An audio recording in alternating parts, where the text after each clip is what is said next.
লোকলৈ জাননী দিব পাৰিব। 10 দিনৰ ভিতৰত নাগৰিকত্ব প্ৰমাণৰ জাননী দিব পাৰিব DCSC ADC। 10 দিনৰ ভিতৰত লোকজনে নাগৰিকত্ব প্ৰমাণ কৰিব লাগিব। মানুহে মানে দিন দীক্ষা কোনো ৰক্ষা কোনো নামতে পান্তা ফুৰাই আমাৰ ভাষাত কয়। এইবিলাক মানুহে এই ডকুমেণ্টছৰ কাৰণে যাব না নিজে কামলা কৰি পৰিয়াল চলাব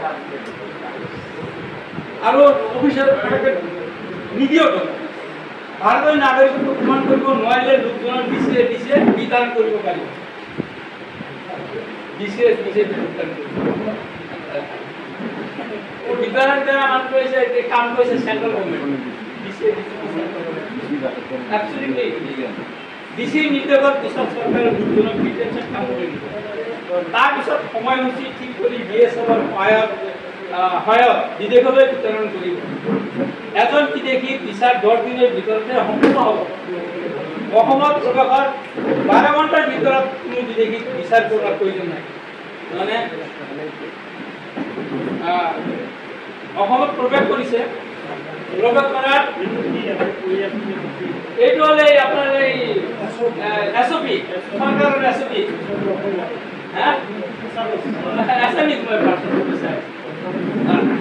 অসমত প্ৰৱেশৰ 12 ঘণ্টাৰ ভিতৰত কোনো বিদেশী ভিছাৰ কৰাৰ প্ৰয়োজন নাই। মানে SOP বনাইছে তাৰ ঠিক 12 ঘণ্টাৰ ভিতৰত কোনোবা আবলি ধৰা পৰিছে তাৰ ভিছাৰৰ দৰকাৰ নাই, ডাইৰেক্ট গুচি যায়।